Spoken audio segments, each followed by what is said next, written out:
حدیث سے صحیح ہے اور بخاری میں بھی ہے اور مسلم شریف میں بھی ہے. ایک شخص تھا, اللہ نے اسے بڑی مال دیا, بڑی دولت دی, اور اس کے بہت زیادہ بچے. بعض روایات میں آتے ہیں 12 بچے, 12 بیٹے اللہ نے اس کو دیے. مال بڑا دیا, بڑی زندگی گزاری. اور جب اس کو محسوس ہونے لگ گیا, پہلے لوگ کہتے تھے, بڑا ایک مشہور مقولہ ہے, حکما بھی یہ کہتے ہیں کہ بیمار نہ ہونے دو اپنے آپ کو, اور بیماری بندے کی اپنے اختیار میں تو نہیں ہے. وہ کہتے ہیں جب بندہ بیمار ہونے لگ جاتا ہے سمجھو کہ وہ آخرت کا سفر شروع ہو چکا, لہذا بیماری نہ ہونے دو. وہ اتنا بیمار ہو گیا, اس کو یقین ہو گیا کہ اب میرا سفر آخرت آ گیا ہے. اس نے اپنے بچوں کو کہا کہ بچوں دیکھو میں تمہارا باپ ہوں, تم نے میری بات ماننی ہے. بچوں نے کہا جی بابا آپ حکم کریں, آپ فرمائیں. اس نے کہا بات سنو, جب میں دنیا سے چلا جاؤں, جب میرا روح نکل جائے تو میرے جسم کے ٹکڑے ٹکڑے کرنا. اس نے کہا بابا آپ یہ کیا کہہ رہے ہیں؟ کون بچہ ہوگا جو اپنے باپ کی لاش کے میت کے ٹکڑے کرے؟ آپ یہ کیا فرما رہے ہیں؟ اور یہ حدیث سرکار دو عالم اپنے صحابہ سے بیان کر رہے ہیں. اللہ اکبر.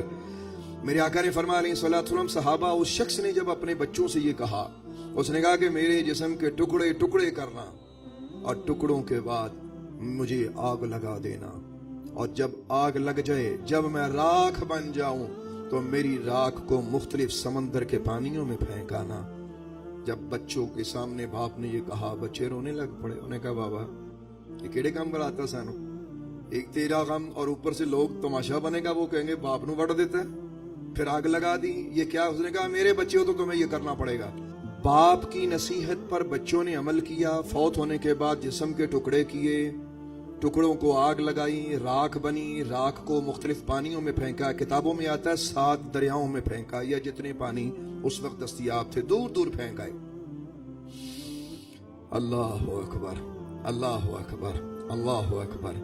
اب اسے کیا پتا تھا کہ جتنے بھی ٹکڑے ہو جائیں, جب اس نے ایک بار حکم دینا تو یہ سارے ٹکڑے کٹھے ہو کے بابا راوت سامنے. حکم ہوا, ہاں بھائی. اللہ پاک نے آواز دی, رب نے اپنی قدرت سے فرمایا, بابا سامنے کھلوتا ہے. ہاں بھائی تو اس طرح کیوں کیتا ہے؟ ٹکڑے کروائے, آگ لوائی, سوا سٹائی, کیا چاہتا کیا تھا؟ تو نے ایسا کیوں کیا ہے؟ مجھ سے دوڑنا چاہتا تھا, تجھے پتا نہیں ہے مجھ سے دوڑ کوئی نہیں سکتا. کہاں جا سکتا تھا تو مجھ سے؟ اب وہ اپنے وجود کو دیکھے کہ میں نے تو اتنے ٹکڑے کروائے تھے اور اپنے آپ کو جلایا تھا, یہ پھر میں اس کے سامنے پورے وجود کے ساتھ کھڑا ہوں. تو اللہ تبارک و تعالیٰ نے فرمایا, بتا تو نے ایسا کیوں کیا تھا؟ دوڑنا چاہتا تھا, بھاگنا چاہتا تھا, میرا سامنا نہیں کرنا چاہتا تھا. اس نے ہاتھ جوڑ کے عرض کیا, اور سونے ربا تیتھوں ڈر لگدا سی. اللہ اکبر. تیری حاضری سے ڈرتا تھا کہ تیرا سامنا کیسے کروں گا, تیرے سامنے کیسے آؤں گا. اللہ پاک نے صرف اتنی بات سے فرمایا, تو فرمایا صرف میرا سامنا کے ڈر, حالانکہ جانتا خدا سب کچھ ہے پہلے ہی. فرمایا اتنی بات سے تو نے اپنے ٹکڑے کر لیے, اپنے آپ کو آگ میں جلا دیا, اور اتنی دور تو نے اپنے آپ کو پانیوں میں پھینکوایا. فرمایا فرشتوں لے جاؤ اس کو, جنت دکھاؤ, جس جنت میں یہ ٹھہرنا چاہتا ہے وہ جنت اس کے نام منتقل کر دو. اللہ اکبر, اللہ اکبر. اب جب اس نے یہ کرم دیکھا, اس نے یہ فضل دیکھا, تو رو کے کہنے لگا, ہائے ہائے مجھے کسی نے بتایا نہیں تو اتنا مہربان ہے. مجھے پتا ہوتا تو اتنا کریم ہے, میں اپنے ٹکڑے کیوں کرواتا.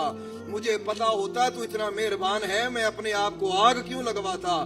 مجھے پتا ہوتا تو اتنا کریم اور اتنا مہربان ہے, میرے اللہ میں پانیوں میں اپنی راکھ کیوں پھینکواتا. کچھ یہی حال ہمارا ہے, ہمیں نہیں پتا ہمارا اللہ کتنا مہربان ہے, ہم بھول چکے ہیں. ایک سوال اور اس کا ایک جواب. یا اللہ یہ بنی اسرائیل کا واقعہ ہے, یہ امت محمدیہ کا واقعہ نہیں ہے. وہ جو بزرگ بابے جس کی بات میں نے آپ کو سنائی ہے, یہ بزرگ بابا جو تھا یہ بنی اسرائیل کا ہے. تو یا اللہ جب بنی اسرائیل کے لوگوں کے ساتھ تیری رحمت کا یہ تقاضا ہے, تو بتا امت محمدیہ کے ساتھ تیرا انداز کیا ہوگا.